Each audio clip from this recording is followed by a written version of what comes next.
because they won't be there anymore.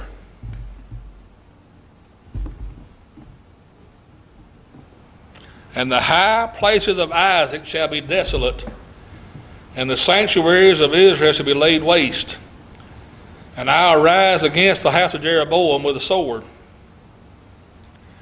Now God knew the crookedness of Israel, and God states, I'm going to find them unworthy to continue as a nation.